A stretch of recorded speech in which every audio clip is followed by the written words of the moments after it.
Ignore the mess in the back.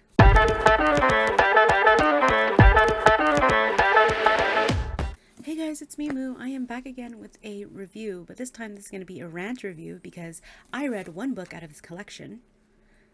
The book is called In the Force of the Night by Amelia Atwater Rhodes, and it infuriated me. Now, the triggers of this book is vampires, neck biting, of course, because they feed, a cutting, like a vampire ends up cutting another vampire, like that, and she does the same thing. Insinuations of death, and the most screwed up scene was a innocent tiger had to die. Why? I have no fucking idea. I was just like, what the hell? That is messed up. Those are the trigger warnings. Now, I'm gonna rant about this book because I'm a very visual reader, which means when I read a book, I see a movie playing in my head. Unfortunately, with this book, I saw a character standing at a projection screen telling me her story while I sat there wondering, why the hell am I reading this? Yes, that is harsh, but it's true. And not only that, it kind of upset me because we are hit with so much info dumping and none of it actually stuck with me. There are hints of lore and world building, but there are no world building. There are moments in the book that completely confused me because one minute the character will be in a room and then the next you have no idea where she's at. Like, the author doesn't tell you unless she wants to. Like, there's a scene where the main character, whose name I cannot remember, she goes to a cafe. Okay, awesome. And then she goes back home.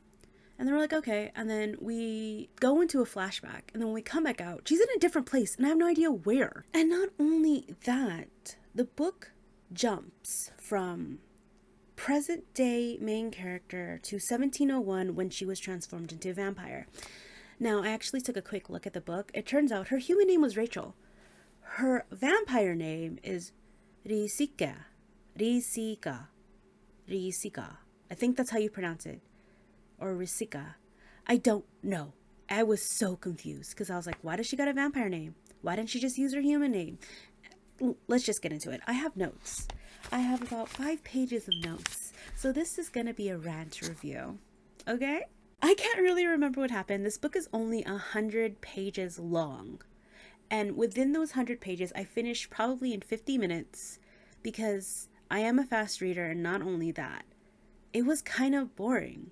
There was no stakes, nothing. Like, let's get into it. So the book opens with Risika at a zoo talking about a Bengal tiger that she is absolutely adore and she hangs out with.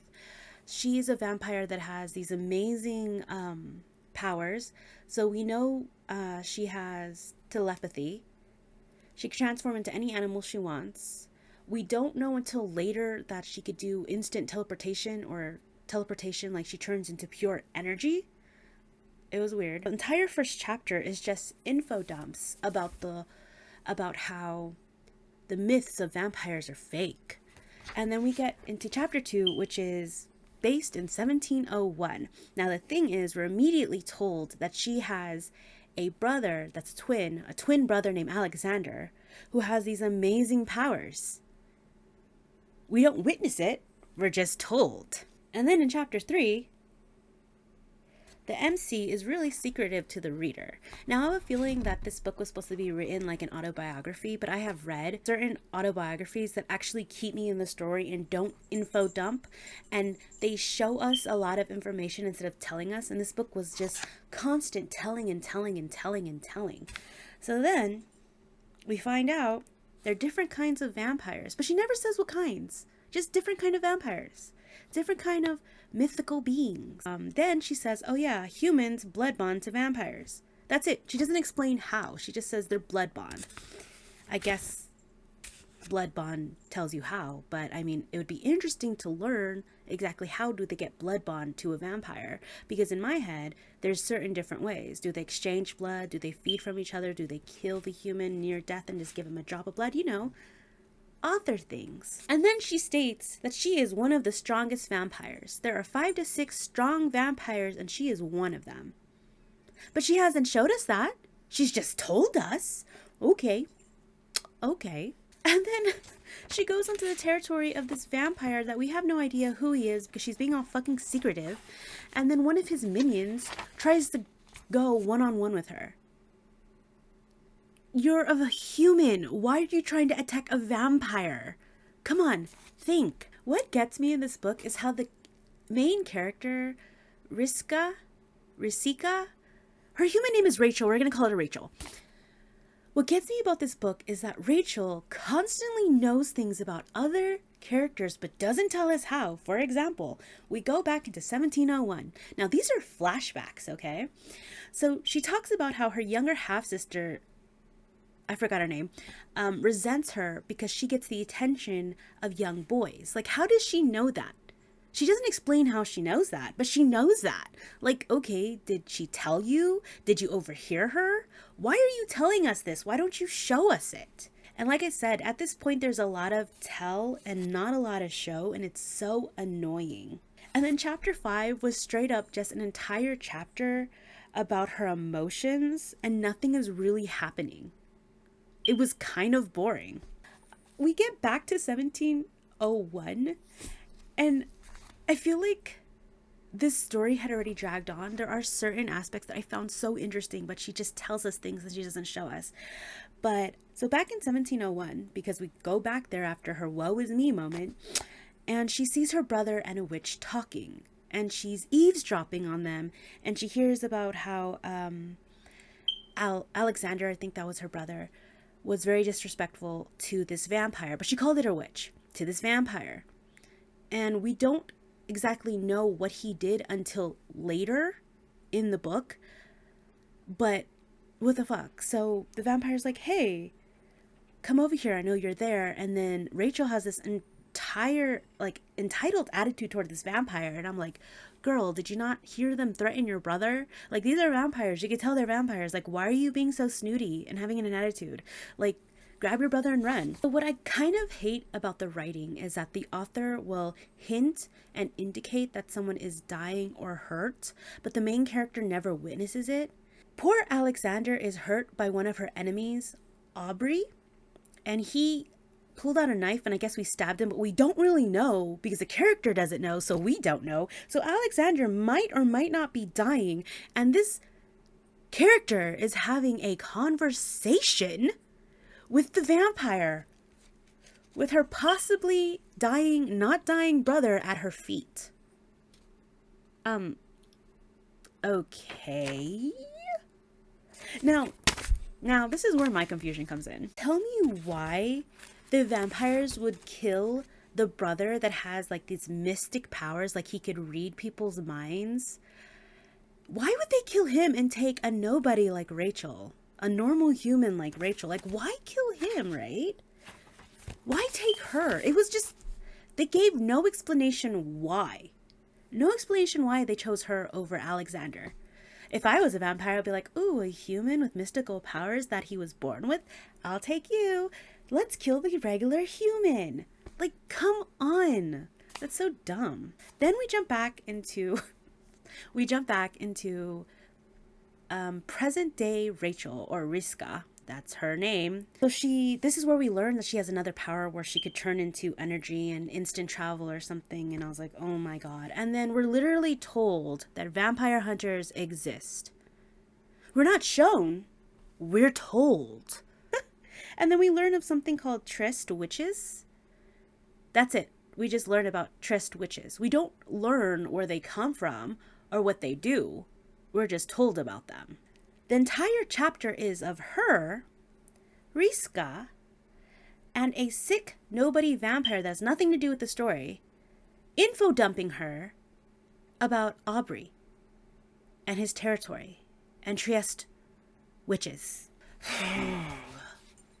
I was like, I'm skimming at this point because it was so boring. I've never read a book about vampires this boring. So we jump back to 1701, and it was 2 pages 2 pages front and back of her whining and describing her feelings about being dead. She was transformed into a vampire. We really didn't need 2 pages front and back about her complaining or describing her feelings about being dead. Anyways, funny thing is, she wakes up, the woman that was with her brother, the vampire that was with the brother, ends up calling her by her vampire name, Risika. I think that's how you pronounce it, Risika. And she, instead of being like, who the fuck is that?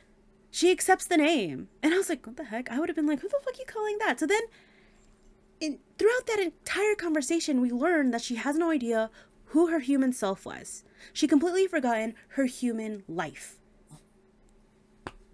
Bitch, what? Then we jump back into the present day Risika, and we find out that 1701, those chapters are memories. They're her fucking memories. It's not her telling the audience, hey, this is what happened in the past. No, it's her literally sitting on her bed thinking about 1701 and just informing the readers. And then she talks about Aubrey, right? And she talks about how much she hated him. And my first thought was, why didn't you go and seek out revenge when you started to remember what he did to you in your human life? Why the fuck did you wait 300 years to do revenge? And the rest of the chapter, she just sits at a cafe, people watching, talking about humanity. What? And we're thrown back into 1704 because it's been 3 years since she's been turned into a vampire. She escaped Aether. I think that's the vampire that turned her. She crashes into Aubrey while killing an actual witch hunter. Not a witch hunter that's after the immortal witches named Trieste witches, but a human witch hunter that goes after human women and kills them mercilessly. And Aubrey and her have a very cringy conversation. And Aubrey's trying to insist upon her that she is just bad as him because she killed an innocent man and he killed her brother. The fuck does that mean? This conversation was so cringy. Like, what? Seriously, what? Then we're thrown back into present day Risika.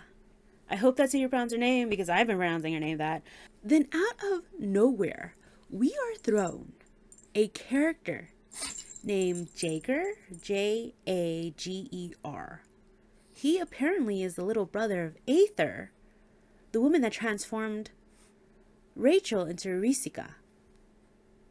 And then what, like I said, infuriates me as she talks about Jaeger and how he did something in his past. And it's like, how do you know that? How did you know that? Did you get that information from him? Why are you informing the readers this information without telling us how you got this information? And then we are thrown back into 1704 and her and Aubrey have this fight. And I guess she finally decides to get revenge and he ends up cutting her from here to here with a knife. No, not just any regular knife. The only knife that could hurt vampires, a vampire hunter knife. And she proceeds to tell the readers exactly how he got that knife. But my question was, how the hell do you know that? How do you know that? Why are you telling us information about a character without showing us and informing the readers, oh, this is how I got my information?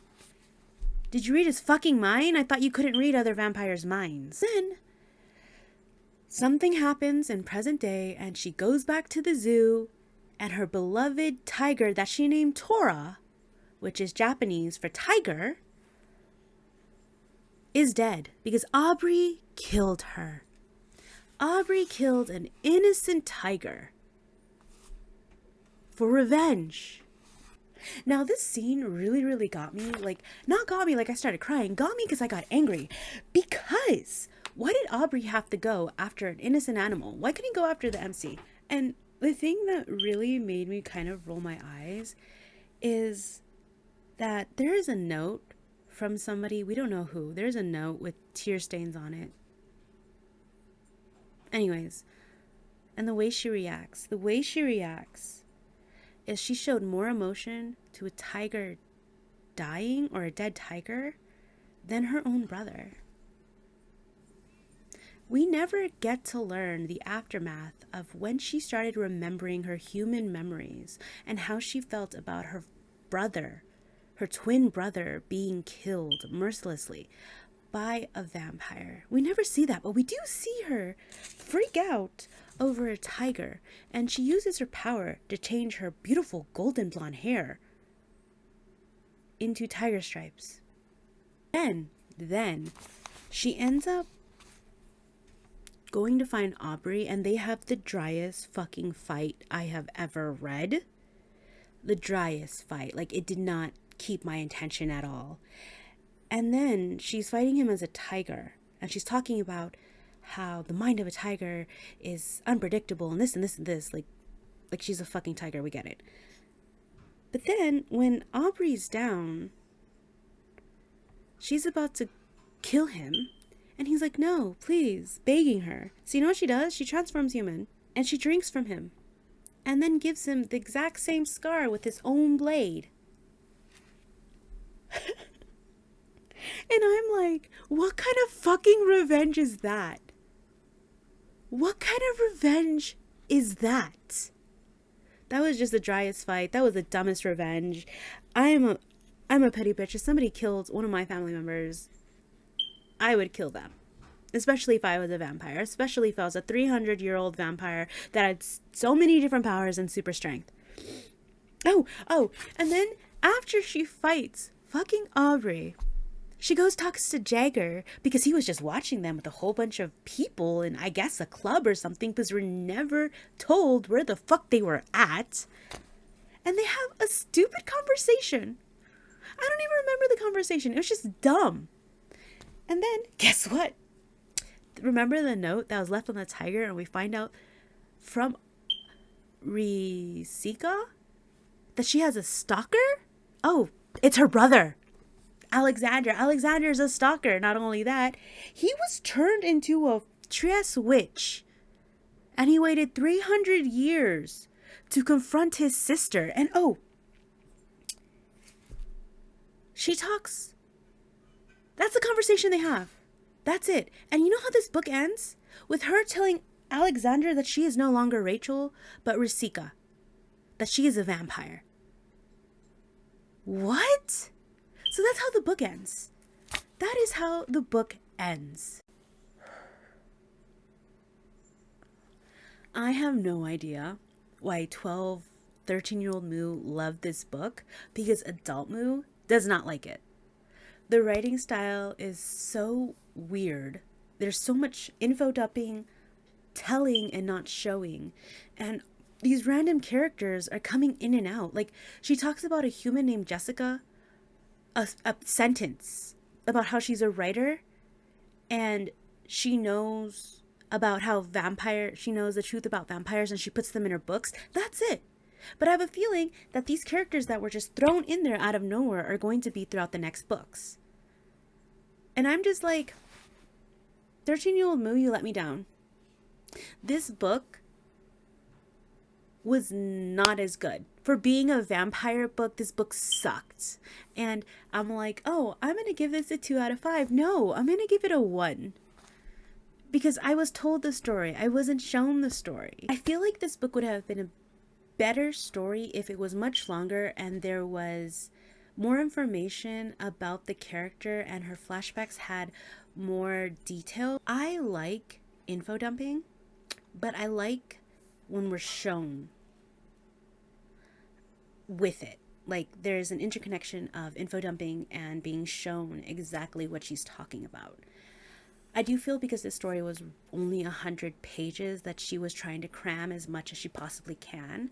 But if she was ever to do a rewrite and extend the story and extend the character and give the character more growth and put more details and do a little more show than tell, then I feel the story would have been phenomenal.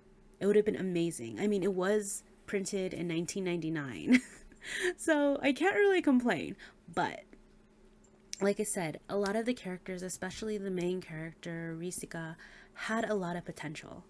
And there were some scenes that had potential to, instead of being info dumped, shown. Like, I would have loved to see a scene with Alexander and be shown his power and be shown that he could do things that humans can't and that he has this mystical power. And where did he get it? We have no idea. Let's learn about that. But we didn't get that. We were told instead. We were constantly told, and I felt like the author was like, well, this is about the paranormal and vampires, so I have to educate the readers instead of telling them a story, if that makes any sense. Now, I did rate this book a 1 out of 5 because, like I said, I would have liked more, but it was just so much info dumping, random characters, no idea where the characters were at. There wasn't that much world building. She was talking about New York City, but she didn't really describe the street she was on or exactly anything about New York City. It just looked like, you know, in certain cartoons where they show the character walking and just a little bit of background, but everything else is white. That's what it felt like to me. I'm going to take a break from this collection because I'm a little upset, and I will go and calm down with a chocolate. Yes, let's do that. I will talk to you guys later in my next review, and hope it's not a rant review. Bye.